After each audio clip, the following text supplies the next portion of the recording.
अस्सलाम वालेकुम दोस्तों, उर्दू दास्तान चैनल पर खुश आमदीद। मुअज़्ज़िज़ सामीन, आइए सुनते हैं जानवर किस्त नंबर 3। इसने बहुत देर इंतज़ार कराया। मैं तो बिस्तर पर आके पड़ गया था। आखिर वो आई, दीवार थपथपाई इसने। हाँ, मैंने रोशनदान के नीचे पहुंच गया। लो, इसने डोरी में बंधा हुआ पैकेट उछाला जो उधर कमरे में लटक आया। पैकेट गर्म था। वो मीठा डाल के रोटी बना लाई थी। अचार का एक टुकड़ा साथ था। मैंने कहा, वाह, ये मेरे मतलब की चीज़ लाई हो। वो बोली, दिल बहलाने को कह रहे हो, जो मिला बना लाई। जितना पकता है सब खा जाते हैं, कुछ नहीं छोड़ते, मरे मुर्दार। मगर सच बात थी, मुझे तो अचार से मीठी रोटी खाना अच्छा लग रहा था। खाकर मैं रोशनदान के नीचे जा बैठा, दीवार से टेक लगाई।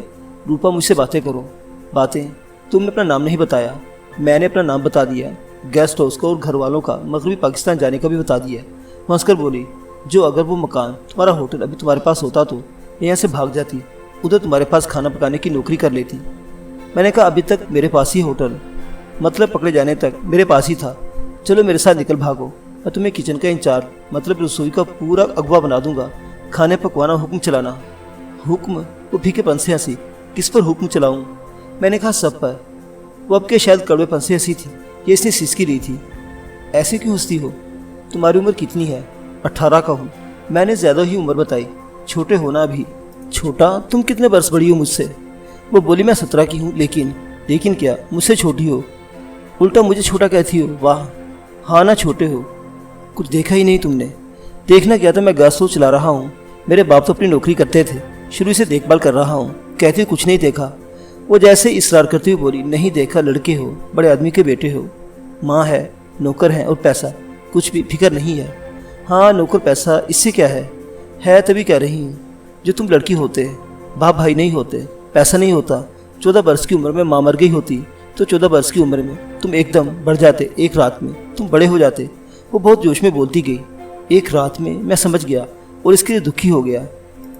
कहना क्या था, मगर मैंने फिर भी कहा, हाँ, बेसहारा हो, लड़की हो तो मुश्किल, बहुत मुश्किल, बहुत मुश्किल। तुम नहीं समझते। उन्होंने, ये जो है ना, उन्होंने मुझे मेरे मोहल्ले से उठाया। कोई कुछ नहीं बोला। 9-10 आदमी हैं, इन सबका खाना पकाती, कपड़े धोती हूँ रोज़ रात में, दिन में, जब मर्जी हो खींच कर ले जाते हैं। और ये पहली बार नहीं है, 3 साल से ऐसा ही है।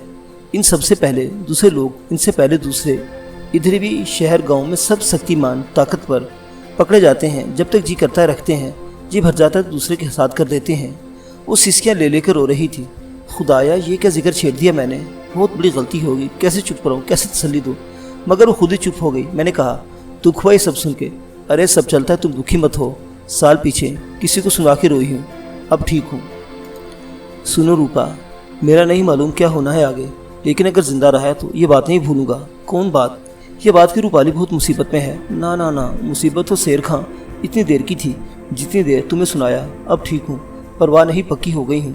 इन हरामियों से बदला भी चुका लेती हूँ। बदला चुका लेती हूँ? कैसे? इधर अभी 2 को लड़वा दिया ना। एक ने एक की छुरी मार दी। मोटर इधर लेकर आई थी, उधर इसको लेकर गई। बचेगा नहीं, गर्दन की नस कट गई है। किस तरह लड़वाया? बस लड़वा दिया। बताना कैसे लड़वाया, क्या किया? नहीं बताऊंगी। रूपा, ये क्या बात है? दोस्त नहीं हम? दोस्त का तो पता नहीं, पर बताऊंगी नहीं। बेशर्मी की बात है, तुझे तो बिल्कुल नहीं बताऊंगी। अच्छा रहने दे फिर, बुरा क्यों मानता है? बस ख़त्म कर। अच्छा ख़त्म। वो जिसने छुरी मारी थी कहाँ है? इधर ही है, इसे बंद कर दिया है। अगवे का रास्ता देख रहे हैं। किसका? वो जो उनका बड़ा है, वो आके फैसला करेगा। अगर इन्हें मालूम हुआ कि रूपाली की वजह से झगड़ा हुआ है तो बुरा हाल कर देंगे तेरा। वो हंसी। और क्या बुरा करेंगे हरामी? वैसे किसी को नहीं मालूम होगा कि किसका, मतलब झगड़ा किस वजह से हुआ। वो उस साले से मारपीट करके पूछ लेंगे। नहीं बताएगा। कोई मर्द ऐसा बात नहीं बता सकता। क्या मतलब? मैंने बात वो कही कि दोनों लड़ पड़े, पर एक ने दूसरे को बताई नहीं। चुप, खामोशी की बात है। मैंने बेजारी से कहा, खबर क्या कह रही हो? इसलिए कहा था ना शेर खान बाबू, अभी छोटे हो। चल फिर वही सब मत शुरू कर, जा सो जा। खफा हो गया? नहीं, खफा नाराज़ कुछ नहीं हुआ। सोचता हूँ तू फिर ना रोने लग जाए। इसे सब बातें छोड़, अब सो जा, मैं भी थक गया हूँ। वो बड़बड़ाई, दवाई का चक्कर होएगा, पता नहीं कैसी कैसी दवाएं दी होंगी। जा सो जा। शेर खान दोस्त? मैं हंस पड़ा। देखा, आखिर तूने दोस्त कहा ना। अभी कह रही थी कि दोस्त का पता नहीं। वो भी हंसी। वो तो ऐसे ही कह रही थी। झूठ। सुबह दिन चढ़े, जब खूब धूप निकल आई तो 2 नए आदमी नाश्ता लाए। आज ना मालूम कि उन्होंने नाश्ते में मुझे अंडे दिए थे। मोटी घी की लगी रोटी थी। मग भर के चाय भी लाए थे। मैंने एक से पूछा, इसमें बेहोशी की दवा मिलाकर लाया है? क्यों रे? वो मुस्कुराया। नहीं रे। अच्छा, तो अब क्या है? दूसरे ने कलाई पर घड़ी देखी। اب کچھ نہیں، 10 منٹ کا ٹائم ہے تمہارے پاس، کھانا ہے تو کھا لو، نہیں تو ہم ٹائم سے واپس لے جائیں گے۔ میں نے پہلے والے سے جیسے رازداری سے کہا، یہ بڑا کڑک ہے بھائی۔ میں ناشتہ کرتا رہا، وہ دونوں ایک دوسرے سے دور کھڑے رہے، یوں جیسے ان کا آپس میں کوئی تعلق ہی نہ ہو۔ میں نے اچانک پوچھا، بازلر آیا ہے؟ قلعے کی گھڑی والے نے پوچھا، کون بازلر؟ بزر الرحمان۔ وہ منہ سکیڑ کر بولا، ادھر بازلر بزر الرحمان کوئی نہیں۔ میں نے مسکرا کر کہا، ٹھیک ہے، اسے کہہ دینا بازلر سے کہ اب نہیں، فش ختم۔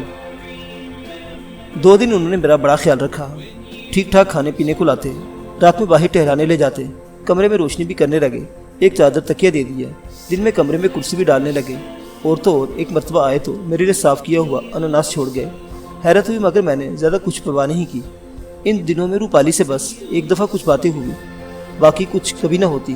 کبھی میں سو رہا ہوتا یا پھر باہر ہوتا۔ میں نے محسوس کیا روپالی میں غصہ اور کوڑا پن کم ہوتا جا رہا ہے۔ اس نے مجھے ایک گیت سنایا، دھیرے دھیرے لوری کی طرح گا رہی تھی، سریلی تھی اس کی آواز۔ میں نے تعریف کی تو بولی، ماں زندہ تھی جب گاتی تھی، پھر اب گایا ہے اتنے دن بعد۔ یہ 2 دن میرے لیے آسان تھے، شاید روپالی کے لیے بھی آسان ہوں گے، مگر وہ بتا رہی تھی کہ کام بہت ہے، یہ لوگ کمروں کی صفائی کروا رہے ہیں۔ مجھے جو ٹہلانے لے گئے تھے اس کی وجہ بھی شاید یہی تھی۔ روپالی نے میرا کمرہ صاف کیا تھا، گدے کے نیچے ایک پھول رکھ گئی تھی، وہ گیندے کا پیلا پھول، عجیب بات کہتی تھی۔ خیر میں چھوٹی تھی تو ایسے پیلے پھول درگاہ پر چڑھاتی تھی۔ میں نے کہا، درگاہ کیا ہوتا؟ تو بولی، تم درگاہ نہیں سمجھتے؟ میں سمجھا درگاہ مائی کہہ رہی ہو۔ کہنے لگی، نہیں، درگاہ آستانہ فقیر کا، وہ کوئی درگاہ ہوگی۔ میں نے کہا، زندہ رہا تو تیرے ساتھ دیکھنے جاؤں گا کہ کس کا آستانہ، کیسی درگاہ ہے، لے جاؤں گا تجھے، وچن رہا میرا۔ زندہ رہا تو آدمی کی سبھی چیزیں زندگی سے مشروط ہے، کیسی سبق کم پائیدار چیز ہے۔ ہم اپنی ہر امنگ، ہر خوشی، اپنا ہر خواب الجھا لیتے ہیں۔ اس بیچاری لڑکی سے کیے ہوئے ایک ہلکے پھلکے وعدے کی تو حیثیت ہی کچھ نہیں۔ مجھے تو گھر والوں سے ملنے کا، گیسٹ ہاؤس پہنچنے کا بھی انتظار تھا اور امید تھی۔ ملوں گا سب سے، اگر زندہ رہا تو گیسٹ ہاؤس بھی دیکھوں گا، اگر زندہ رہا تو۔ 2 دن بعد شام کو بازلر آ گیا۔ وہ آتے کرسی پر ایسے بیٹھ گیا جیسے بہت تھکا ہوا ہو، لیکن کامیاب وہ کامران آیا تھا۔ کہنے لگا، جان بچ گئی تمہاری؟ کس طرح؟ بولا، سب کام میری مرضی کے ہوئے، اگر مرضی کے نہ ہوتے تو سب کام تب تمہارا مرڈر کرنا پڑتا، سمجھتے ہو، قتل۔ میں نے کوئی ردعمل ظاہر نہیں کیا، کاہلی سے ادکھلی آنکھیں کھولے اس کی صورت تکا کیا۔ مذاق سمجھ لو میری بات؟ اس نے یہ جملہ دانت پیستے ہوئے کہا تھا۔ مذاق کیوں سمجھوں گا؟ تمہارے میرے بیچ ایسا کوئی سلسلہ ہی نہیں۔ بولا، ہو بھی نہیں سکتا۔ ہاں، سچ کہہ رہے ہو، مرڈر تو تمہارا 10 بار ہو چکا ہوتا، مگر میں نے معافی دے دی، تم نے ابھی تک ہمارے ساتھ تعاون کیا ہے۔ اچھا، میں نے سپاٹ آواز میں کہا، نہ یہ سوال تھا نہ بیان، بس ایک لفظ تھا۔ بازلر کا ذرا غصے سے سلسا گیا، اس نے کرسی پر پہلو بدلا۔ وہ جس طرح ڈرامہ تیار کر کے لایا تھا، سب کچھ اس طرح نہیں ہو رہا تھا، اس نے مایوسی میں وہ چڑچڑانے لگا تھا۔ بولا، تجھے اب خبر نہیں کہ تو کتنے بڑے خطرے میں ہے؟ میں نے کہا، تجھے یہ بھی خبر نہیں کہ بیر کا پچھایا کدھر ہوتا ہے؟ وہ منہ بگاڑ کر چیخا، حرام زادے میں تجھے۔ میں نے اسے بات پوری نہ کرنے دی، پشتو میں سے بھاری گالی دی، پھر اس کا بنگلہ زبان میں ترجمہ کر دیا۔ بازلر تل ملا کر اٹھ کھڑا ہوا، اس نے بیلٹ میں ہاتھ ڈال کر اپنا پستول نکال لیا۔ ابھی گولی مار کر ختم کر دوں گا۔ میں ہنسنے لگا۔ بازلر کی آنکھوں میں آنکھیں ڈال کر ہنسنا اس وقت اچھا لگ رہا تھا۔ میں جانتا تھا نہ وہ فائر کرے گا، نہ ہی اتنی جلدی اپنے غصے کو ٹھنڈا ہونے دے گا، کچھ دیر یہ سین اسی طرح آگے گھسیٹے گا۔ مگر ابھی مجھے زندگی سے بہت کچھ سیکھنا تھا۔ میں نے دیکھا اس کی آنکھوں میں بے بسی کی ایک لہر سی آئی۔ میں اگر اس وقت ہاتھ اٹھا کر اسے روک دیتا تو وہ نہ ہوتا جو ہوا۔ بازلر کی آنکھوں میں بے بسی کی لہر جو آئی تو یہ اس آدمی کی حد تھی، یعنی وہ پوائنٹ جہاں وہ ٹوٹ سکتا تھا۔ میں ایک چھوٹی عمر کا قابو کیا ہوا نوجوان اسے آنکھوں میں آنکھیں ڈال کر گھومتا رہا اور طنز کرتا رہا۔ اب جو ہوگا دیکھا جائے گا۔ بازلر نے ہاتھ میں لیے ہوئے پستول کو ایک جنبش میں فائر کرنے کے لیے تیار کیا اور فائر کر دیا۔ ہتھیاروں کی اتنی سمجھ نہ ہوتی تو مجھے تو میں ختم ہو گیا ہوتا۔ اس کی پہلے جنبش سے میرے بدن میں غیر ارادی طور پر ایک طرف رول کرنے کی پوزیشن بنائی اور جس وقت فائر ہوا میں رول کر چکا تھا۔ 1 فٹ ادھر دیوار میں گولی لگی، پلستر اکھڑ گیا۔ خود بازلر کا منہ حیرت سے ادکھلا رہ گیا۔ اسے اپنے عمل یا میرے رد عمل دونوں میں سے کسی ایک پر حیرت تھی۔ دروازہ جیسے ٹوٹ کر اندر گرا اور بھاری بدن والا ایک آدمی بنگالی میں کہتا ہوا کہ کیا کرتا ہے کمرے میں گھس آیا۔ کمرے میں گھس آنے والا موٹا آدمی بازلر کا چچا تھا، وہی جس سے والد صاحب نے گیسٹ ہاؤس کا سودا کیا تھا، جو گیسٹ ہاؤس میں نے پولیس کے آنے کے دوسرے دن میرے پاس آیا تھا اور بڑی نیکی سے معذرت اور بھتیجے بازلر کی شکایت کر رہا تھا۔ چچا نے آتے مجھے دیکھا، میں زندہ تھا، پھر سے بھتیجے کو گالی دی اور حکم دیا کہ وہ پستول لے اور دفع ہو جائے۔ بازلر چچا کے آگے کھسیا گیا۔ اس نے پستول دوبارہ بیلٹ میں لگا لیا اور سر جھکا کر فرش پر جیسے چلے ہوئے کارتوس کا خول تلاش کرنے لگا۔ وہ مجھ سے دور چلا گیا تھا۔ چچا میرے سامنے آنا نہیں چاہتا تھا، مگر اب جو آ گیا تھا تو بار بار ایک ہاتھ کی مٹھی دوسرے ہاتھ کی مٹھی پر مار مار کر اپنا غصہ خرچ کر رہا تھا۔ میں نے اس موٹے منافق کو پہلے سلام کیا۔ السلام علیکم انکل۔ مجھے گھور کر دیکھے جا رہا تھا۔ انکل، یہ بازلر بالکل بیوقوف ہے، پہلے گیسٹ ہاؤس پر پولیس لے کر آیا، اب یہاں آپ کے مہمان پر گولی چلا رہا ہے، گدھا کہیں کا۔ نیا مالک کرسی پر بیٹھ گیا۔ وہ پورے 1 منٹ مجھے دیکھتا اور پھر بولا، دیکھو جی، بچوں کا کھیل نہیں ہو رہا، بہت سی چیزیں داؤ پر لگی ہیں، سب سے پہلے تو تمہاری جان ہی ہے۔ دیکھا تم نے 6 انچ قریب سے موت گزری ہے، اب تمہیں سب بکواس اور یہ لونڈا پن بند کر دینا چاہیے۔ میں جو کہہ رہا ہوں غور سے سننا اور سمجھنا چاہیے۔ شیر علی، تم پڑھے لکھے لڑکے ہو، صبح سرحد سے ویسے ہی چادر پیٹے نہیں نکل پڑے، عمر کم ہے مگر دنیا کی سمجھ ہے تجھے۔ اب سنو، تم سے جو ہمیں کام لینا تھا وہ لیا جا چکا۔ ہم خاموشی سے تمہیں مار کر اور یہاں گارڈ داب کر چلے جاتے یا لاش کو آگ لگا دیتے، یہ زیادہ آسان اور محفوظ طریقہ تھا، مگر بزنس مین ہونے کے ساتھ ساتھ میں ذاتی طور پر کچھ انسان بھی ہوں۔ یقیناً انکل، کچھ نہیں، کافی زیادہ انسان ہے۔ اگر آپ نہ آتے تو بازلر دوسری گولی پھر چلا دیتا، مشکل تھا میرا بچنا۔ اس نے رسان سے کہا، پہلی بات مجھے انکل کہنے کی ضرورت نہیں، دوسری بات یہ کہ سچ بولتے رہو گے اور لہجے کا طنز رکھو گے تو میں خفا نہیں ہوں گا، تمہارا راشن آدھا کر دوں گا، مہینہ بھر میں یہ چمکتا مجھ جو ہے نا سب، اس نے ایک بہودہ بات کی، سب کے راستے نکل جائے گی۔ یہ سیریس آدمی تھا۔ میں نے خود سے کہا، شیر علی خان، دھیما بدماش جذباتی بدماش سے زیادہ خطرناک ہوتا ہے، زبان کو اب قابو میں رکھنے کی ضرورت ہے۔ مجھے اس حقیقی خطرے کا احساس تھا جس میں پہلے دن میں گرفتار تھا۔ واقعی مقدر اچھا تھا جو میں بچتا رہا، ورنہ مجھے تو کبھی کا ختم ہو جانا چاہیے تھا۔ زمانہ شناس چچا نے میرے چہرے کے تاثرات بدلتے دیکھا، وہ سمجھ گیا کہ خطرہ مجھے نظر آنے لگا ہے۔ اس کا لہجہ اور دھیما ہو گیا۔ توانائی ضائع کرنے کی اب ضرورت کیا تھی؟ بولا، شیر علی، اصل مشکل کام ہم نے کر لیا ہے، یعنی تمہارے باپ سمت بنگش کے سامنے ہم تصویری، تحریری اور زبانی اشارتیں ثبوت پیش کر کے انہیں قائل کر سکتے ہیں کہ ان کا بیٹا شیر علی نالائق نکل گیا۔ اس نے گیسٹ ہاؤس کی بقیہ رقم یعنی وہ 1.5 لاکھ مجھ سے تھوڑے تھوڑے کر کے نقد وصول کر لیے۔ جی ہاں، رسیدیں ہیں میرے پاس۔ لڑکے، تمہارے باپ تم سے محبت کرتے ہیں، میں نے دیکھا ہے، ایک طرح سے دوستی سی ہے تم دونوں میں، اور وہ مزاج پہچانتے ہیں تمہارا۔ سوچیں گے اور ظاہر ہے مجھ سے رائے لیں گے، پوچھیں گے کہ سلیل چودھری صاحب، میرا اصل نام سلیل چودھری ہے، تو مجھ سے پوچھیں گے کہ یار 17 برس کے ایک لڑکے کو 1.5 لاکھ روپے کی ایسی کیا ضرورت پڑ گئی، کہاں خرچ کر دی اس نے یہ پیسے؟ قدرتی بات ہے، میں کہوں گا میں خود چکرا رہا ہوں، اس لیے تو بلایا ہے آپ کو، اور میں حل سوچوں گا تو یہ دکھاؤں گا کہ جیسے بہت بھاگ دوڑ اور محنت کر رہا ہوں، اپنی رقم خرچ کر رہا ہوں، پھر 10-20 روز کی محنت کے بعد میں یہ تصویریں پیدا کروں گا اور تمہارے باپ سمت بنگش کو دکھاؤں گا 1.5 لاکھ روپے صاحبزادے نے یہاں خرچ کیے ہیں۔ یہ کہہ کر چودھری نے کرسی کے پاس پڑا ہوا براؤن لفافہ اٹھایا اور بہت سی تصویروں کے انلارجمنٹ گدے پر میرے سامنے ڈال دیے۔ میں نے ہاتھ بڑھا کر تصویریں اٹھا لی، پھر جو دیوار سے ٹیک لگائے بیٹھا تھا گھبرا کر سیدھا ہو بیٹھا۔ غضب خدا کا، کیا ہے یہ؟ وہ میں نے پشتوں میں جو گل افشانیاں کی اب دہرا نہیں سکتا۔ موٹا سلیل چودھری چہرہ سخت کیے خاموش بیٹھا رہا۔ میں نے تصویروں پر ہاتھ مار کر پوچھا، کیا ہے یہ؟ کہنے لگا، جو تمہیں نظر آ رہا ہے ایسی اور بھی تصویریں ہیں لڑکے، پھر گواہی دینے والے موجود ہیں جنہوں نے تم دونوں لڑکا لڑکی کو ظاہر ہے پورے کپڑے پہنے بازاروں ہوٹلوں میں ساتھ دیکھا ہے۔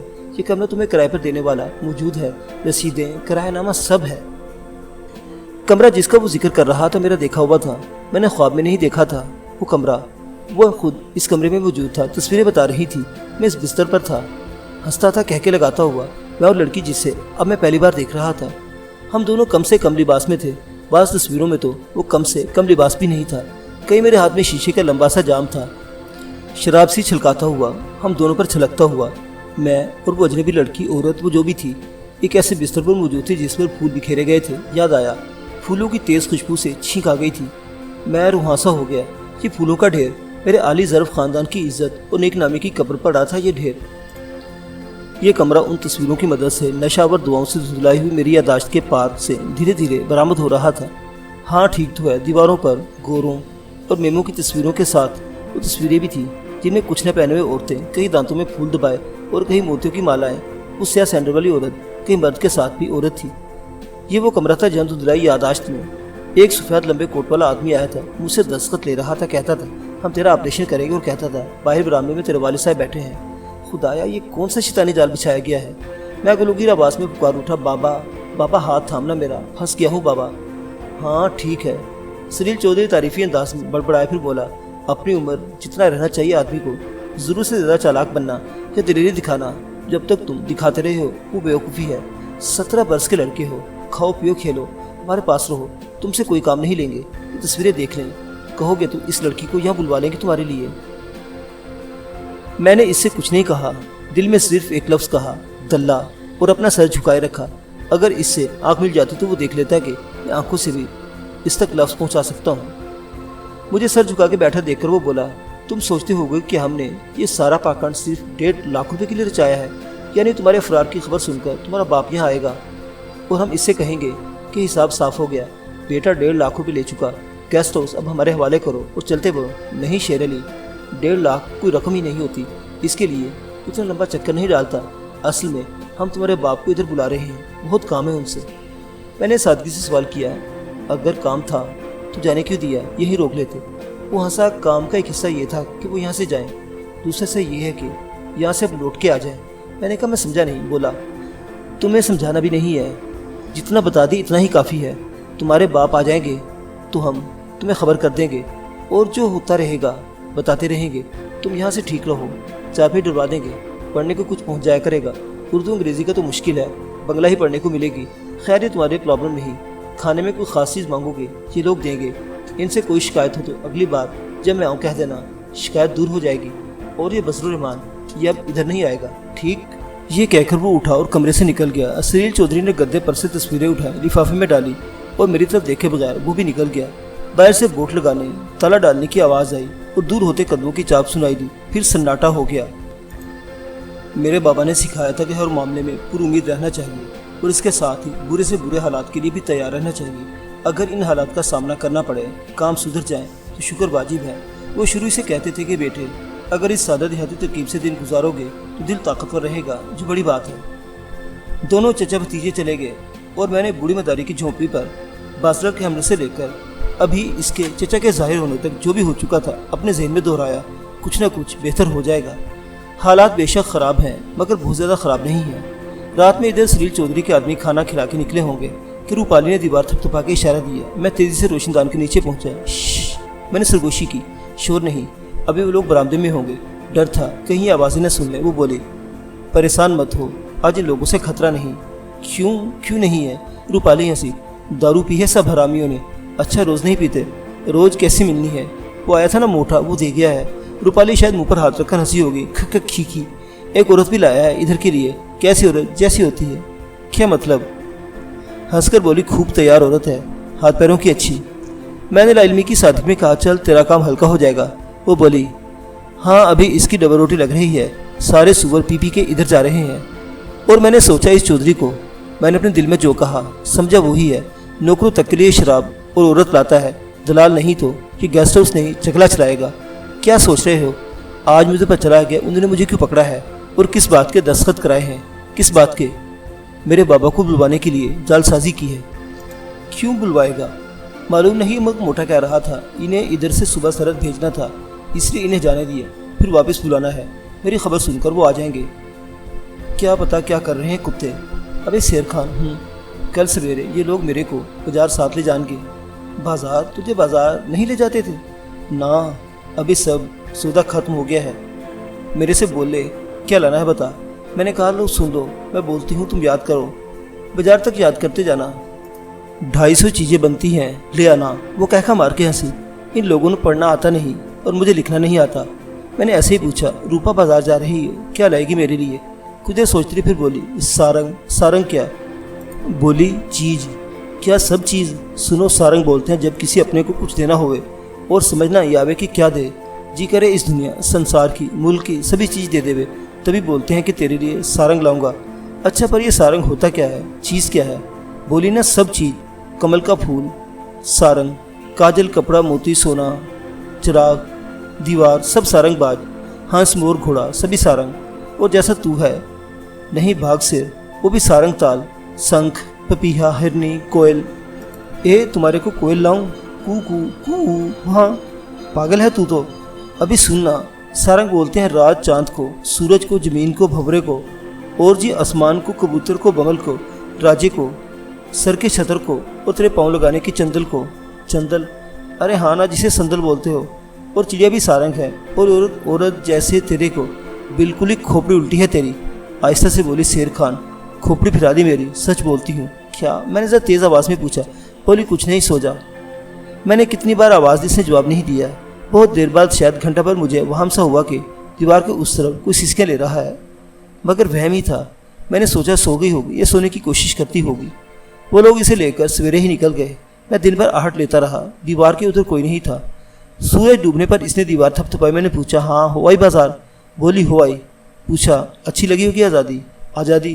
ख्याल ही नहीं आया कि था कि लफ्ज़ गलत कह गया। जल्दी से बोला, हाँ बाहर निकलना कैसा लगा? अच्छा भी लगा, रोना भी आया। क्यों रोना क्यों? सभी हंसते बोलते रोते गाते बातें करते लोग इधर अपनी मर्जी से आए थे, मर्जी से जा रहे थे। पूरी भीड़ में एक मैं ही समझो। हाथ पैर बंदी चल रही थी। मेरे साथ साथ उधर टांग से टांग भिड़ाए सर पे सवार वो 4 हराम के जने बात बात पर कमर में ठोंगा मारते थे। ये क्या ले रही है? इधर क्या देख रही है? तू चुप रह, हम बात करेंगे। कुत्ते नहीं तो। पर मैंने भी शेर खान कुछ कर ही लिया। क्या? आँख में टक्का। मैं हंसा। आँख में टक्का कैसा? बोली, इन लोगों का फोरमैन है कि कौन है?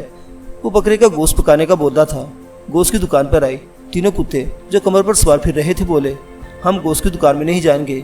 खबरें चीनी लोग थे। कौन थे? फोरमैन साथ नहीं था। कोई झाड़ी टिकटी तलाश करके बैठा हुआ होएगा अफीमी। मैंने शोर किया, टाइम ख़राब नहीं करो, चलो साथ, या आप ही जाती हूँ। और मैं खटाक से जारी लगी। दुकान में घुस गई। कसाई दुकान वाला जवान लड़का था, ऐसा मैला कुचैला पर खूब तगड़ा। मुझे मुंह में घुसी जाती थी, दांतों से टकरा रही थी। मैंने कहा, टाइम नहीं, जल्दी कर। धीरे से बोला, तेरे को तो जी करता है सभी के आकर छुट्टी कर दूँ। मैं दिल्ली में बोली, रूपाली बाहर का आदमी मिल रहा है, जीद आ रहा है, घेर ले, कोई बाहर का साथ देगा, सभी भागीर बोड़ी से निकलने का साधन बनेगा। मैंने होंठ दबा के आँख चला के हंस के इसे कुछ बोल दिया। कसाई का भूत घुमन घेरी खा गया। बुगदा हाथ में लेकर गरजने लगा। मैंने बोला, मालिक लोग हमें ताले में रखते हैं। कहने लगा, ताले की तो। मैंने कहा, अच्छा पीछे पीछे आ। बगैर बोड़ी में जगह पहचान ले रहे हमारी। लाल रंग की जीप गाड़ी में लाए हैं मेरे को। जाने ही वाले हैं, पर 4 बंदे हराम के जने, गोली बंदूक तैयार, तो झगड़ा नहीं करना, रात में आके ले जाना मेरे को। बोला, ठीक है। तू मने कर रही है? नहीं तो 4 लाशें इधर बाजार में गिरा देता हूँ। ईमान से मैं बोली, रुस्तमी रहने दे। लाल जीप के पीछे पीछे चुपका चुपका चलता। आज जगह देख ले, सुसरे से 2 घड़ी पहले बिल्कुल नई टाइम होएगा। मेरे को कारखाने में रखा है। 2-3 बड़े बड़े बॉयलर दूर से नजर आते हैं। 4 दीवारी अलांग के बॉयलरों के करीब आ जाना कोई होएगा नहीं। बॉयलरों के बराबर 2 ही कमरे हैं। बस जिस भी कमर से खटकाएगा मेरे को खबर लग जाएगी। फिर मुझसे रूपा कहने लगा, देख लेना वो आएगा, जरूर तैयार रहना। चुटकी बजा के बोलूँगी, यूँ करके निकल चलेंगे। क्या तूफान लड़की थी। फिर कहीं कोई खटका हो। वो जल्दी से बोली, जा रही हूँ, आज़ादी में मिलांगे। ये सब तो, मगर एक बात मेरी समझ में नहीं आई। या तो इतने बरस से वो सबकी ज़्यादतियाँ सह रही थी, बकरी की तरह गर्दन डाले हुए थी, या अब एकदम निकल भागने की तैयारी करने लगी। खैर, औरतों का यही है। मैंने सोचा तीर अगर निशाने पर बैठा है, दुकान वाले के दिल को लग गई है तो कसाई बरादरी का पट्टा है, कुछ कर गुजरेगा। मगर 3 रातों तक मैं आहटे लेता रहा, कोई ना आया। इन 3 दिनों में रूपाली से सिर्फ 2 बार बात हुई, वो भी सरसरी सी, कुछ बताया नहीं। कसाई का बस इतना कहने लगी, आएगा, वो किसी जोड़ जिगाड़ में लगाए होगा। मुझे अब उम्मीद नहीं रही थी, या एक और उलझन भी हो गई थी। एक रात उन्होंने इस दूसरी औरत को रूपाली के साथ रखा। मेरा बहुत जी करता था, मगर बात करने का मौका नहीं मिला। दूसरी रात उन्होंने रूपाली को किसी और कमरे में पहुंचा दिया। इधर दीवार के पार वो सब बदमाश नई औरत को घेरे हुए थे। सब ताश खेलते थे, शराब पीते थे, सवेरे तक उधम करते थे, हरामखोर। चौथे दिन कोई 3:30 बजे का, जबकि आसपास सन्नाटा सा था। चौधरी के कारखाने में इसके 3-4 ही गुर्गे मौजूद थे। और भी खाना खाने के बाद आलकस और सपहर के बोझल वक्त की बार खाए साय में ऐंठ रहे थे। बगीर बोड़ी के कारखाने में जैसे भूचाल आ गया। पहले तो ऐसी आवाज़ें आई जैसे जानवरों का रेवड़ बिदक कर भागा हो। फिर कारखाने के बड़े फाटक पर धमाका हुआ। बड़ी गाड़ी के इंजन की आवाज़ आई। कोई दीवानों की तरह रेस दे रहा था। फिर बहुत से आदमी गालियाँ बकते फायर करते हुए कंपाउंड में हर तरफ भागते फिरने लगे। 2-3 फायर कमरे के करीब से हुए। ये चौधरी के आदमियों ने की होंगे। ऑटोमेटिक राइफल के फायर थे। इन पहली आवाज़ को 2-3 मिनट नहीं गुजरे होंगे कि मेरे वाले कमरे के दरवाजे पर ज़बरदस्त धमाके होने लगे। लगता था कि कुंडी ताले पर घुन मारा जा रहा है। घुन के 3-4 हाथ ही चले होंगे कि कुंडी ताला सब फर्श पर जा गिरा। कमरे के दरवाजे को जोरदार आवाज़ से अंदर खोलते बल्कि फेंकते हुए 2 मर्द, 1 औरत, नहीं लड़की कमरे में घुस आए। मर्दों के हाथ में देसी साख्त के भद्दे पिस्तौल थे। खुद मर्द भी देसी साख्त के थे, तगड़े, खुदरे, तहबत पोश। लड़की घन उठाए हुए थी और भगूरा रंग की साड़ी पहने हुई थी। कमरे में आते इसने घुन फेंक दिया। फिर बड़ी बड़ी आंखों वाली लड़की झपट कर मेरे पास आई और बोली, शेर खान चल। ये रूपाली की आवाज़ थी। ये रूपाली थी, मेरी दोस्त रूपा। रूप اس نے میرا ہاتھ پکڑا، مجھے کھینچتے ہوئے گھومی اور کمرے کی دہلیز پار کر گئی۔ باہر 100-150 گائیں بیل بکریاں کارخانے کے ہاتھے میں بھاگتی پھر رہی تھی، شور کر رہی تھی۔ ان کے پیچھے چوخانے کے دہمود اور بڑی بڑی جیبوں والے شلوکے پہنے کسائی اور مویشیوں کے آڑتی بھی پاری جیسے لوگ ہاتھوں میں لوہا چڑی لاٹھیاں، بھرتل بندوقیں اور دیسی ساختی پستول لہراتے اور گالیاں بکتے بھاگے پھر رہے تھے۔ میں نے دیکھا نیکر جوسیوں والے 2-3 آدمی ادھر سے دوڑ کر گئے ہیں۔ ان میں سے ایک نے بھاگتے ہوئے اپنی آٹومیٹک رائفل سے ہماری طرف فائر کیا، جو کسی کو نہیں لگا۔ لڑکی نے جو میرا ہاتھ پکڑے تھی، اس روپالی نے دوسرے ہاتھ سے ریشمی کرتے والے لڑکے کا ہاتھ تھام رکھا تھا۔ یہ روپالی کا کسائی دوست ہوگا، ہمارا نجات دہندہ۔ ہم تینوں ایک دوسرے سے گلے لگے، برآمدے میں آئے۔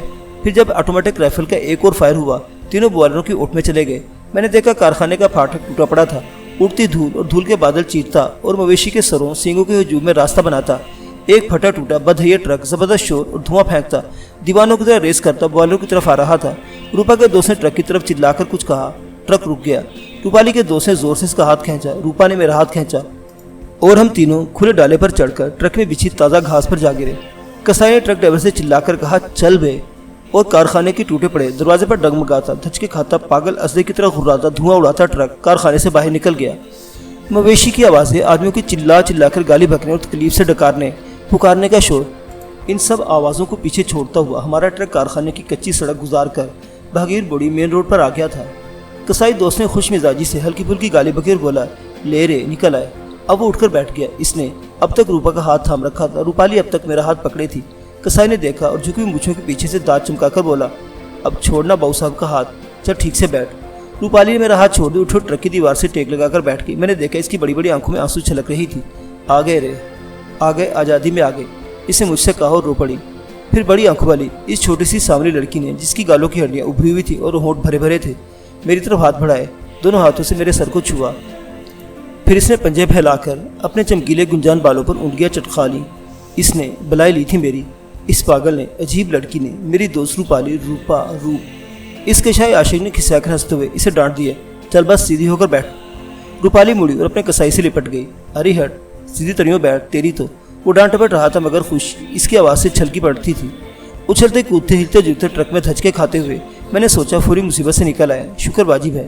میں نے ٹرک کی دیوار سے ٹکے ہی ٹکے والے صاحب کی طرح پشتوں میں شکر واجب گزاری کی دعا پڑھی کہ اگر تو کہیں ہے اور سچوں نے خبر دی کہ تو ہے تو میرا عاجزانہ شکریہ قبول کر، میں جانتا ہوں کہ تو جو اتنے بہت سوں پر اپنا کرم کرتا ہے، اس لیے کرتا ہے کہ کرم کرنا تیری عادت ہے اور تیرے سوا ایسا کریم کوئی نہیں، اور نہیں تو تبھی کسی چیز کی طرح شکریہ کی بھی حاجت نہ ہوگی۔ میں تیرا شکر اس لیے ادا کرتا ہوں کہ میری اپنی جان کو اس سے ٹھنڈک ملتی ہے، اور ایسا کرتے ہوئے اپنا چھوٹا سا دل بے حساب مسرت سے بھر جاتا ہے۔ یہ دعا میرے بابا کو کسی فقیر نے سکھائی تھی اور انہوں نے مجھے یاد کرا دی تھی۔ دعا پڑھ کے میں نے روپالی سے، اس کے کسائی دوست سے پوچھا، خدا بخش اور میر باز کہاں ہیں؟ کسائی بولا، کون خدا بخش میر باز؟ میں نے روپالی سے پھر پوچھا، بولو نا، تمہیں نہیں معلوم؟ وہ بولی، ابھی تو نہیں معلوم۔ کیا مطلب ابھی تو نہیں معلوم؟ اس نے باری باری کسائی کی اور میری طرف دیکھا، دیکھ شیر خان، میں نے ادھر کارخانے میں نہیں بتائی تھی، تو ویسے ہی پریشان ہو رہا تھا۔ کیا نہیں بتایا تھا؟ میں نے تیز لہجے میں پوچھا۔ کسائی نے پہلو بدلا، روکے پن سے مجھ سے کہنے لگا، او بھائی صاحب، آرام سے، ذرا آرام سے۔ روپا نے سر گھمایا، تیکھے پنسے سے دیکھا، تو چپ کا بیٹھا رہے، تیرے کو ضرورت نہیں آرام ورام بولنے کی۔ سنو شیر خان، ادھر جب تجھے وہ کھاٹ پر ڈال کر ٹرک میں لے گئے تھے، اس ٹائم کو تیرے ڈرائیور چوکیدار کو لوگوں نے ادھر ہی بند رکھا تھا۔ ڈرائیور نے جھگڑا کیا، اسے خبر لگ گئی تھی کہ تیرے کو کھاٹ پر ڈال کر لے گئے ہیں، وہ سمجھے تجھے ختم کر دیا ہے۔ اس نے بڑا بلوا کیا، 2-3 حرامیوں کو زخمی بھی کر دیا۔ وہ لوگوں نے اسے اتنی مار لگائی، اتنی لگائی، سمجھو مارنے میں کوئی کسر ہی نہیں چھوڑی۔ پھر باغیر بوڑی کے کوتوال کو بلا کے پولیس کے حوالے کر دیا اسے۔ بولے یہ ادھر کا کارخانے میں ڈکیتی کرنے گھسا تھا، تیرے کو تو شیر خان پتہ ہے، پولیس وہ لوگ سے مال کھاتا ہے۔ تھانے میں آنکھ کھلی، ہوش میں آئی تو تیرا ڈرائیور ایسی الٹی سیدھی باتیں بکتا تھا، بولتے ہیں اسے سر میں چوٹ پڑی ہے، پولیس والے موٹے مالک سے پیسے لے کر ڈرائیور کو پاگل خانے میں بند کرائی ہے۔ میں نے دھیرے سے پوچھا، یہ سب کس نے بتایا؟ بولی ادھر کے آدمیوں نے، میں نے پوچھ لی تھی، تبھی اس کر کے نہیں بتائی کہ تو پریشان اور فکر کرے گا۔ اس میر باز کو مار لگائی تھی، پر وہ تگڑا جوانہ سہ گیا۔ جب ہی موٹا مالک آیا، اسے ایسے ساتھ باندھ کر لے گیا، بیمار تھا پر صحیح تھا وہ میر باز۔ خدایا میرے وفادار ساتھیوں پر کیا مصیبت آئی ہے، خدا بخش رائیں۔ اور میر باز میرے والد کے رکھے ہوئے ملازم ہیں، انہوں نے ہمیشہ دونوں کے بارے میں کہا ہے کہ نوکر نہیں، بھائی بند ہیں ہمارے، ہیرا ہیں دونوں۔ والد صاحب کا دعویٰ ہے کہ ان آدمیوں کی پہچان ہے، بے شک وطن سے جاتے ہوئے انہوں نے ہیرے جیسے پکے خالص آدمیوں کو میرے ساتھ چھوڑا تھا، مگر اب یہ کیا ہو گیا؟ ट्रक मेन रोड छोड़ के अपनी भेड़की रफ्तार से 3 घंटे इसी तरह चलता रहा। ड्राइवर भी बकरा कसाब बरादरी का था और बहुत होशियार बनता था। इसे बार बार ट्रक रोककर रेडिएटर में पानी डालना पड़ता था। शुरू में तो ये काम इसने खुद किया, फिर पानी डालने के लिए रूपाली के दोस्त को पुकारने लगा जिसका नाम कादिर था। वो ट्रक रोककर आवाज़ लगाता, चल भी कादरे, और कादिर ट्रक पर रखी हुई पानी की टैंकी से डब्बा भर के पानी ले जाता और गाड़ी में डालता था। कादिर के उतरने, पानी डालने, वापस आने, यानी इसके हम दोनों के पास से हटने का वक्फा इतना होता था कि रूपाली हाथ बढ़ाकर मेरा हाथ कब्जे में कर लेती और मुझे जल्दी बातें करने लगती। कादिर के आने पर वो मेरा हाथ छोड़ देती, दूर सिरक कर बैठ जाती या ट्रक की दीवार से टेक लगाकर ऊँघने लगती। अपने आशिक कादिर कसाई से चुराते हुए खलबत के इन छोटे छोटे वक्फों में रूपाली ने मुझसे बहुत सी बातें बताई। हैरत हुई जब इसने बताया कि कारखानों पर हमला करने से पहले कादिर 2 बार आकर रूपा से मिल चुका था। दोनों मरतबा वो रात के पिछले पहर में आया था और रूपाली के पास 1-1.5 घंटे तक ठहरा रहा। इसने चौधरी के नौकरों की दिन भर की मसरूफियत के बारे में पूछा था, मेरे बारे में सवाल किए थे, तुझे रूपाली क्यों यहाँ से निकलवाना चाहती है, मैं इसका कौन हूँ, अगर कोई नहीं तो इसे मेरी इतनी फिक्र क्यों है। कादिर ने तेवर बदल कर पूछा था कि कहीं मुझसे रूपा की यारी आशिकी तो नहीं चल रही, अगर चल रही है तो इसने लड़की से कह दिया था कि वो किसी भी वक्त 5-7 मिनट में मुझे आदमी से लाठी बना देगा, बल्कि कहने लगा इससे भी कम टाइम लगेगा, हाथ इसका बहुत तेज चलता है। रूपाली ने इस बात पर कादिर को अपनी खाट से लात मार के उतार दिया और साफ कह दिया था कि अब इससे 1 सेकंड के लिए भी कारखाने के हदूद में नहीं देखना चाहती और कादिर की साई को भूल जाना चाहिए कि रूपाली नाम की लड़की कहीं पैदा हुई थी। कादिर भाई के लिए नया तजर्बा था कि किसी छटकनी बराबर लड़की ने इसे इस तरह धुतकारा हो। वो गुस्से शर्मिंदगी रूपाली के प्यार में बौले होकर कमरे में टहलने लगा, गालियाँ बकने लगा। आखिर कुछ इनकी खोपड़ी में आया तो बोलने कि कोई लड़की अपने किसी आशिक के सामने किसी दूसरे आशिक की तरह फड्डा नहीं कर सकती। हो ना हो ये शेर खान रूपाली का भाई है। रूपा हंस पड़ी, बोली कि पागल, वो ना भाई है ना आशिक, शेर खान तो रूपाली का गुरु है, मुर्शद है इसका। कादिर की समझ में कुछ नहीं आया, मगर रूपाली हंसी थी और कादिर की साई को एक इत्मीनान सा हो गया था। मैं जो कोई भी हूँ, रूपा का यार बहरहाल नहीं हूँ। इसने मुझे फरार कराने की हामी भर ली। इसने अपनी बरादरी और पुलिस वालों की मदद से कारखाने पर यलगार का मंसूबा तैयार किया। इसमें 2-4-10 बकरियों, गायों के ज़ाया होने या कसाबों आड़तों के कुछ जख्मी होने के सिवा कोई खास खतरा नहीं था। पुलिस वालों ने इतना ताउन और किया था कि कारखाने के 4-5 आदमियों को अपनी किसी बेकार में उलझा के वहाँ से हटा दिया था। तो बस मवेशी के रेवड़ को हनका के पुराने फाटक पर अपने पुराने जानदार ट्रक से टक्कर मार के पूरी कसाब मंडी का साथ कारखाने में घुस पड़े थे और सीधी सच्ची तोड़ फोड़ करके हम दोनों को निकाल लाए थे। यलगार से 2 घंटे पहले कसाईयों आड़तियों ने थाने पर रपट लिखवा दी थी कि हमारे रेवड़ के 4-6 जानवर कल से कारखाने वालों ने कंपाउंड में बंद कर रखे हैं। हम मांगने गए तो उन्होंने गोली चलाकर हमें दौड़ा दिया। दुहाई है पुलिस की। कादिर किसाई और इसके भाइयों ने इस मुहिम को कामयाबी से सर करने का ठेका पुलिस को पूरे 10,000 रुपये में दिया था, ऊपर से 3 बकरे भी दिए थे। पुलिस वालों को मजमूई तौर पर यह कोई 12-13 हज़ार का खेल खेला था कादिर ने। रूपाली सब सुनाकर और ज़रा शर्माकर बताने लगी, आज तो टाइम नहीं मिला, मगर कल शाम मगरिब की नमाज से पहले इसका कादिर से निकाह हो जाएगा। बोली कल तक शेर खान, मैं तुझे कहीं नहीं जाने दूंगी। माशाअल्लाह। मैंने रूपाली को अपनी दोस्त रूप को पेश की मुबारकबाद दी। कादिर और इसके भाईबंद खबर नहीं कब से इस इलाके में आबाद थे। इन लोगों की दोस्तियाँ मुरब्बतें भी इधर थी, दरिया पार भी थी, फिर कारोबारी राब्ते थे। दुनिया को गोश्त खिला रहे थे ये लोग। हम अजनबी इलाके में बढ़ते जा रहे थे, लेकिन हर जगह जान पहचान के लोग भी मिल रहे थे। मील भर दूर से दरिया की महक आ रही थी। हमारा ट्रक कश्ती घाट पर लगा तो मालूम हुआ एक अच्छी जानदार मोटर बोट कादिर ठेकेदार और इनके घर वालों के लिए पहले से तैयार है। यहाँ ट्रक वाला उतरा था। कादिर की तरफ से हाथ उठा के वो, अच्छा वो कादिर, जा रहा हूँ करके फिर ट्रक में बैठ गया था और खड़खड़ाता फटफटाता हमें घाट पर खड़ा छोड़कर चल दिया। ये कादिर किसाई का बेहतरीन दोस्त था और इस मार्के में मामूली जख्मी भी हुआ था, मगर जाते हुए ना सलाम दुआ हुई न शुक्रिया नवाजिश। बस ड्राइवर भाई ने कुछ खिसियाते शर्माते हुए अच्छा बे कहकर हाथ उठा दिया और वो रुखसत हो गया था। खूब लोग थे ये भी। मोटर बोट पर हम तीनों को लेकर 30-35 मिनट में दरिया पार किसी दूसरे घाट पर पहुंच गए। यहाँ एक प्राइवेट टैक्सी में कादिर के 2 दोस्त हमारे मुंतजिर थे। वो कुछ खाने पीने का भी लाए थे। खा पी कर टैक्सी में सवार होकर हम 1-2 घंटे में किसी गांव में पहुंच गए। टैक्सी जिस मकान के सामने जाकर रुकी वहाँ पेट्रोल मिक्स चल रहे थे और सामने गली में 6-7 बूढ़े उधेड़ उम्र के आदमी तहबत बांधे शलूके पहने जमे बैठे थे। टैक्सी रुकी तो इस वक्त कोई न उठा जब तक कि मकान से औरतें न निकल आई और रूपा को चादर उड़ाकर घर न ले गई। जनानियों के जाने के बाद मुंडों पर बैठे हुए लोग खांसते खंगारते हुए आए और क्यों बे, हाँ बे कहते हुए कादिर के शाने या बाजू को छू कर थपकी देने के बाद मुस्कुराते या पसंदीदगी में सर हिलाते वापस मुंडों पर जाकर बैठ गए। कादिर ने मुंडे वालों की तरफ से देखकर मेरी तरफ हाथ बढ़ाया और उखड़े हुए अंदाज में मेरा तारुफ कराया, ये इसके भाईबंद हैं। मुंडे वालों ने इसकी बात से इत्तफाक करते हुए सर हिलाया। किसी ने एक मुंडा मेरी तरफ भी सिरका दिया। मैं बैठ गया। आधी रात के करीब मकान के सामने ही चारपाइयों मुंडों पर बैठकर सबने खाना खाया। پھر مجھے گلی میں کسی مکان میں لے گئے، صاف ستھرا بستر دیا، ایک لالٹین جلا کر فرش پر رکھتے ہوئے چلے گئے۔ میں وہاں 2 روز رہا۔ قادر بھائی ولیمے کی دعوت سے پہلے مجھے جانے نہیں دیتا تھا۔ جانے سے آدھے گھنٹے پہلے قادر مجھے اس گھر میں لے گیا جس میں اس کے رشتے کی عورتیں روپالی کو چادر اڑا کر لے گئی تھی، جس کمرے میں مجھے انتظار کرنے کو بٹھایا گیا تھا۔ عام سا غریب آدمیوں کا کمرہ تھا مگر صاف ستھرا، نیچے دری بچھی تھی اور دور دور صرف 2 کرسیاں پڑی تھیں۔ یہاں میری روپالی کی الوداعی ملاقات کا انتظام کیا گیا تھا۔ کوئی 10 منٹ کے انتظار کے بعد چوڑیوں اور زیوروں کے بجنے کی آواز کے ساتھ وہ کمرے میں آئی۔ اتنی عمر ہو گئی، زندگی نے مجھے بہت کچھ دیا، خوشیاں، مایوسیاں، امیدیں، غم میں رویا بھی ہوں، اپنوں کے ملنے، اپنوں سے بچھڑنے پر۔ مگر اس روز ایک اجنبی گھر میں، بے رنگ کمرے میں، جب میں کرسی سے دلہن کی پیشوائی کے لیے اٹھا اور اسے روپالی کو دیکھا تو لگا کوئی چیز، کوئی بہت عزیز شے، میری جان شاید میرے وجود سے چیخ مارتی ہوئی نکلی اور اس چھوئی موئی کی گٹھلی، اس چھوٹی سی 2 دن کی دلہن کے گرد دیوانہ وار چکر لگانے لگی۔ میں نے دھیرے سے کہا، قربانت شوم، تم پر قربان جاؤ۔ وہ تنہا کمرے میں آئی تھی اور دروازے سے ہو کر کمرے کے وسط تک میری آنکھوں پر پاؤں رکھتی پہنچی تھی۔ میں کوئی عام سی فضول، بے اثر، عامیانہ سی بات کہوں گا۔ وہ کھلی پڑی تھی اپنی طرح، روپالی کی طرح، مسرت، اور ان 2 کی اس گھڑی میں ایک عجیب سی حسرت، ایک بے نام فضول سے دکھ نے میرے دل کو جکڑ لیا۔ یہ خوش بختی، یہ خوبصورتی، یہ سارنگا عورت، یہ دوسرے کے نصیب میں آئی اور یہ میری اس کی آخری ملاقات تھی۔ اسے مسکراتے، روشنی بکھیرتے دھیرے سے پوچھا، شیر خان کیسا ہے؟ شاید اس وقت میری آنکھیں ڈوب آئی تھی۔ اسے جھپٹ کر مجھے گلے سے لگا لیا اور یوں جیسے کوئی ماں بچے کو تسلی دیتی ہے، نہ کر کے سرگوشی میں سب کچھ سمجھانے لگے۔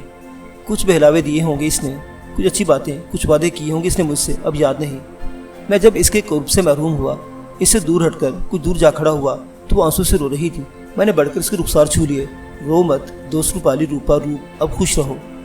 وہ آنکھوں میں آنسو لیے ہنس پڑی، بولی، میرا نام رقیہ ہے روپالی، تو بس میں تیرے لیے رہ گئی ہوں۔ برسوں سے لے کر اب تک سب رقیہ بول بول کر میرا اپنا جنم کا نام بھی مجھے بھلا دیا۔ میں یاد رکھوں گا۔ ہاں تو یاد رکھنا شیر خان، دوست۔ اور ہاتھ پھیلا کر اس نے میری بلائیں لی، پھر تیزی سے مڑی اور روتے ہوئے کمرے سے نکل گئی۔ چلتے ہوئے قادری نے 2000 روپے میری جیب میں ڈال دیے۔ میں نے واپس کرنے کی کوشش کی تو ناراض ہونے لگا۔ میں نے کہا یہ بہت ہیں۔ اس نے میری جیب میں ہاتھ ڈال کے 50 روپے کے نوٹ نکال لیے۔ یہ لو کم ہو گئے، اور وہ مونچھوں میں ہنسا۔ قادر بھائی پہلی بار میرے سامنے ہنس رہے تھے، لگتا تھا ان کی ہماری دوستی آخرکار پکی ہو گئی ہے۔ اس گاؤں سے مجھے مسافاتی بس میں بیٹھ کر کشتی گھاٹ تک جانا تھا، پھر دریا پار کرنا تھا۔ آگے میں سیدھے کاکسیس بازار جانے کا فیصلہ کیا تھا۔ وکیل مزمل بے بس پڑے تو کیا ہوا؟ والد صاحب کے تعلقات سرکاری افسروں، پرائیویٹ فرموں کے اہم لوگوں میں اتنے ہیں کہ گھنٹہ بھر نہیں لگے گا اور سلیل چودھری اس کا ذلیل بھتیجا سلاخوں کے پیچھے ہوں گے۔ کوئی اندھیر تو نہیں ہے۔ حکومت کی پوری مشینری ہے جو رشوت اور بدعنوانی سے ممکن ہے زنگ آلود ہو گئی ہو، مگر ٹھپ تو نہیں ہوئی۔ اس کے علاوہ یہ بھی ہے کہ مجھے خدا بخش اور میرباز کا پتہ اٹھانا ہے۔ سلیل چودھری کا ہیڈ کوارٹر بھی کاکسیس بازار ہی ہے۔ اصولی طور پر مجھے یہاں سے وہاں جانا چاہیے۔ گیسٹ ہاؤس کا بھی تو پتہ کروں گا، وہاں کیا ہو چکا ہے، کیا ہو رہا ہے۔ کشتی گھاٹ پر پہنچا۔ بازار میں قادر کے ان 2 دوستوں صدیق اور سلیم سے ملا جنہوں نے آتے ہوئے موٹر بوٹ پر ہمارا استقبال کیا تھا، کھانا کھلایا تھا۔ دونوں بہت مزے کے آدمی نکلے۔ دونوں کپڑے کی دکان میں ساجھے دار تھے۔ بڑی دکان تھی، 5-6 ملازم کام کرتے تھے۔ انہوں نے اپنے گھروں کو فون کر دیا کہ کھانا بھیج دو، یہی مہمان کے ساتھ کھائیں گے۔ مجھ سے قادر کی شادی کا حال احوال پوچھتے رہے۔ ایک بولا، وہ ادھر آئے گا تو دعوت کریں گے، آدھی مارکیٹ کو بلائیں گے اور شکوہ بھی کریں گے۔ قادر نے اتنا کم وقت دیا تھا، ہم دونوں ادھر کام میں پھنسے ہوئے تھے، شریک نہ ہو سکے۔ پہلے سے بتا دیا ہوتا تو ہم بھی ارمان نکالتے، کچھ دھوم دھام کرتے۔ دوسرا کہنے لگا، شکوے کا حق تو قادر بھائی کا ہے، وہ ہم کو دن ٹائم سب بتا کر گیا تھا، ہمیں کام پڑ گیا تھا تو یہ اس کا مسئلہ نہیں۔ خاص دونوں ہی سب محبت کی باتیں کرتے رہے۔ میں نے پوچھا، یہاں سے کاکسیس بازار فون کر سکتا ہوں؟ بولے، ضرور ہو سکتا ہے، بتاؤ کیا نمبر ملانا ہے۔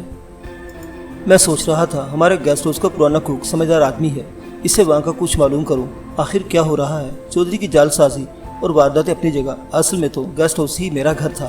ابھی تو بابا ہی کی پراپرٹی تھی، گیسٹ ہاؤس اور ان کی نمائندگی کر رہا تھا۔ میں نے گیسٹ ہاؤس کا نمبر دے دیا۔ کافی دیر بعد کاکسیس بازار ملا۔ آپریٹر سے گیسٹ ہاؤس کا نمبر مانگا، مل گیا۔ کسی پرانے بیرے نے فون اٹھایا۔ میں نے اسے نام نہیں بتایا، کوک کا نام لیا، اس سے بات ہو سکتی ہے۔ وہ فون رکھ کر بلانے چلا گیا۔ گیسٹ ہاؤس میں دوپہر کے کھانے کے لیے مہمان ہال میں جمع ہو رہے تھے۔ آوازوں سے پتہ چل رہا تھا۔ اس نامانوس شور کو دباتی ہوئی کسی کی بھدی آواز سنائی دی۔ یہ فون کی ہولڈ کیا ہے بھائی؟ میرے لیے یہ نئی آواز تھی۔ ایک بیرے نے جس کی آواز میں پہچان رہا تھا کہا، کوک کا فون ہے صاحب۔ نئے آدمی نے فون اٹھا بگڑ کر بولا، یہ ہمارے کام کا ٹائم ہے بھائی، کوک سے کیا کام ہے آپ کو؟ کون ہے آپ؟ میں نے نزلے جیسی آواز بنائی۔ جمے ہوئی بنگلہ میں بگڑ کر بولا، کاکسیس بازار ٹریفک پولیس سینٹرل ڈویژن سے ہیڈ کلرک نظر الاسلام میاں بول رہا ہوں۔ یہ ہمارے بھی کام کا ٹائم ہے بھائی، سمجھے؟ بلاؤ اس کو۔ दिन पर होल्ड नहीं रखेंगे, समझे? मैंने हेड क्लर्क नजरुल इस्लाम मियाँ का नाम लिया था। ये कुक का ससुराली रिश्तेदार था, अक्सर फ़ोन करता रहता था। अच्छा साहिब अच्छा क्या कहने आदमी ने फ़ोन रख दिया, मगर इसकी आवाज़ साफ सुनाई दे रही थी। हेड क्लर्क की खुशामद में कुक को झाड़ पिला रहा था। कहाँ रह गए थे भाई, कब से होल्ड कराया हुआ है? कुक ने रिसीवर उठा लिया, कहा हेलो। मैंने कहा आहिस्ता से सुनो, मैं शेर खान हूँ, मेरा नाम मत दोहराना। फ़ोन लेकर बराबर के कैबिन में चले जाओ, मैं जो पूछ रहा हूँ हल्की आवाज़ में इसका जवाब देना। दरवाज़ा बंद कर लेना जाते ही, और याद रखना नाम कोई भी मत लेना, जाओ। हाँ साहिब कहकर कुक ने माउथ पीस पर हाथ रख लिया। लम्हे पर बाद इसकी आवाज़ आई, हेलो सर। सर्वर मत कहो, तुम कैबिन में हो? हाँ साहिब। ये काउंटर पर कौन है? कुक ने बताया दिता साहिब है। फिर इसने तफसील से पूछा, साहिब आप खैरियत से हो? हाँ हाँ सब ठीक है। ये दिता साहिब कौन है? बाजर साहिब बिठा के गया है। साहिब आप कहाँ से बोल रहे हो? क्या इधर ही कॉक्सिस बाज़ार से? बेचारा कुक मेरे लिए परेशान हो रहा था। मैं जहाँ था मैंने इस कस्बे का नाम लियो कश्ती घाट का बताया। इधर कहाँ ठहरे हो आप? मैंने कहा ये सब छोड़ो। इसने खबीस बाजलर ने मेरा खुदा बख्श मीरबाज का तुमसे क्या कहा है? कुक ने पुरजोश लहजे में कहा, वो बदमाश आदमी है, कुछ भी बोलता रहे साहिब, हम लोग इधर आपका इंतजार कर रहे हैं। ये किधर से फ़ोन कर रहे हो आप? मैंने कहा नंबर तो नहीं मालूम, कपड़े की दुकान है Sadiq Salim cloth merchant. Sadiq Salim cloth merchant? हाँ साहिब सदीक सलीम। इसने जिस तरह एहतियात से दुकान का नाम दोहराया, तस्दीक की, इससे मुझे फिक्र हो गई। ऐसा लगा जैसे वो दोहरा कर नाम याद कर लेना चाहता है। मुझे गैर मुतल्लिक बात लगी, आखिर क्यों वो नाम क्यों याद कर रहा था? खतरे के एहसास के साथ ही मैंने कहा अच्छा फिर फ़ोन करूँगा। बोला ठहरो साहिब, और सब ठीक है, खुदाबख्श कहाँ है? खुदाबख्श से तो इसका झगड़ा रहता था, इसका क्यों पूछ रहा था? इसने मीरबाज का नाम नहीं लिया था जिससे इसकी दोस्ती थी। क्यों? क्या इसे मालूम का मीरबाज मेरे पास नहीं हो सकता? मैंने जल्दी जल्दी कहना शुरू किया, हाँ खुदाबख्श भी ठीक है, इधर ही हैं दोनों। वो दोनों हैं? अच्छा मेरा सलाम कहना। साहिब आप कब आ रहे हो? ये कोई वहम नहीं था। कुक ने हैरान होकर पूछा था कि क्या दोनों हैं? इसके लहजे में बेतबारी थी। बहुत बड़ी गलती हो गई मुझसे। कुक मेरा आदमी नहीं, वो गेस्ट हाउस में बाजलर का सलील चौधरी का मुखबर हो सकता था। इसे मालूम होगा कि मीरबाज मेरे पास नहीं है। गज़ब किया मैंने, इसे पता निशान बता के बहुत बड़ी गलती की। मुझे उस वक्त होश क्यों नहीं आया जिस वक्त वो जगह नाम और फ़ोन नंबर पूछ रहा था? एक लम्हे का भी इंतज़ार किए बगैर मैंने फ़ोन बंद कर दिया। मुझे यहाँ से फ़ौरन चल देना चाहिए। कादर के क्लाथ मर्चेंट दोस्तों में से मैंने पूछा, उस बार जाने वाली पब्लिक ट्रांसपोर्ट से कितनी देर बाद छूटेगी? कहने लगे कमाल करते हो आप, घर से खाना आ रहा है, खाना खाए बगैर तो आप जाने वाले का सोचो भी मत।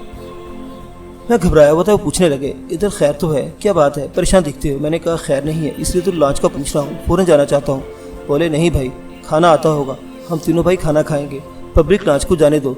जैसे ही खाने से फरागित होगी कोई प्राइवेट लॉन्च करके तुम्हें तुम्हारे घाट पर उस पार उतरवा देंगे। Private launch? मैंने सोचा मेरा पीछा करते हुए बाजार के बदमाश यहाँ कपड़े की दुकान तक को आ ही जाएंगे। मैं चलता हूँ, यहाँ के बाद इन्हें कोई सुराग न मिलेगा किस तरफ गया हूँ। जहन में फरार का जो रास्ता और जो मनसूबा तैयार हो रहा था प्राइवेट लॉन्च करने से, इसमें गड़बड़ हो सकती थी। मनसूबा यह था कि 30-40 मुसाफिरों के साथ पब्लिक लॉन्च में बैठकर आखिरी घाट तक का टिकट लेकर मैं खामोशी से बीच के किसी घाट स्टेशन पर उतर जाऊँगा। मैं ये नहीं चाहता था कि किसी को भी मालूम नहीं होना चाहिए कि मैं कहाँ उतरा हूँ। मेरे दोनों मेज़बान बहुत मुश्किल से पब्लिक लॉन्च पर बिठाने को राज़ी हुए। चलते हुए वहीं बाजार से मिठाई का एक डब्बा लेकर मेरे हवाले किया। कहने लगे, खाना हमारे साथ नहीं खा रहे तो उसे लॉन्च में बैठकर खाते चलना। पब्लिक लॉन्च के चलने ठहरने का निज़ाम बहुत नाकिस था। उन्होंने चलने में इतना वक्त लगा दिया कि इस अरसे में 2 प्राइवेट लॉन्च एक घाट से फरार हो गए। मेरा कम से कम आधा घंटा ख़राब किया इस पब्लिक ट्रांसपोर्ट ने। लॉन्च आखिर चल पड़ी। मैं इंजन रूम के साए में लोगों के साथ घुल मिल के इस तरह जा बैठा कि रास्ते से किसी भी स्टॉप में उतरने में आसानी हो। अलग थलग बैठना मसलहत के खिलाफ था। ये लोग चलते चलते भी मुसाफिर चढ़ा रहे थे। आखिरी आदमी एक भारी बदन का गुजराती बनिया था जिसे मुश्किल से खलासियों ने पैर से खींच के अंदर लटका था। वो गुस्से में बकता झकता और परेशान हाल मेरे बराबर आ बैठा। कहने लगा, ये पब्लिक लॉन्च वाले बहुत बेलिहाज बदतमीज़ है। ज़रा प्राइवेट लॉन्च पर नौकरी करते हैं और पैसेंजरों से बदतमीज़ी करके देखते, मालिक घंटे भर में हिसाब साफ कर देता है। वो मुझसे किसी जवाब की तवक्को नहीं रखता था, फिर भी आहिस्ता से कहा, सही कह रहे हो।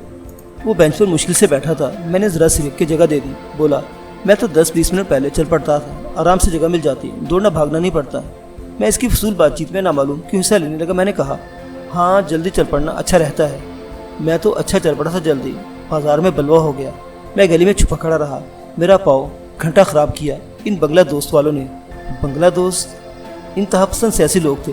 ये वही थे जिन्होंने वकील मुजम्मल हुसैन मुस्लिम लीगी को मारा पीटा था, इनका दफ्तर बर्बाद कर दिया था। मेरे कान खड़े होकर पूछा, बंगला दोस्त वाले क्या कर रहे थे? खबर नहीं क्या कर रहे थे, असल बात कुछ हो रही होगी। उधर मार्केट में गुजराती भाइयों की एक दुकान है कपड़े की, بدماشوں نے آگ لگا دی دکان کو، بھگدڑ مچ گئی۔ آواز تو آئی تھی، مجھے یاد آیا، دھور کی بنبناہٹ سنی تھی، جیسے کچھ گڑبڑ ہو رہی ہے۔ گجراتی کپڑے کی دکان، ایک دم جیسے بجلی کا زندہ تار چھو لیا ہو۔ میں بنے کی طرف گھوم گیا۔ گجراتیوں کی کون سی دکان؟ بولا بڑی دکان ہے، صدیق سلیم کلاتھ مرچنٹ۔ میرا گلا خشک ہو گیا۔ او خدا، آگ لگا دی کیوں؟ اصل بات تو معلوم نہیں، میں نے بلبل سے پہلے دکان کے سامنے سے گزرتے سنا تھا۔ وہ صدیق اور سلیم سے، دونوں مالکوں سے، کسی مہمان کا پوچھ رہے تھے۔ مہمان کیا کہہ رہے تھے؟ اس کا بتاؤ کدھر گیا ہے، نہیں تو ہم تمہارے کو جان سے مار دے گا۔ ہاں ادھر کوئی مہمان آیا ہوگا کپڑے والوں سے، اس کا پوچھ رہے تھے۔ معزز سامعین حضرات، کہانی ابھی جاری ہے، بقیہ واقعات اگلی قسط میں۔ دیکھتے رہیے اردو داستان۔ اللہ حافظ۔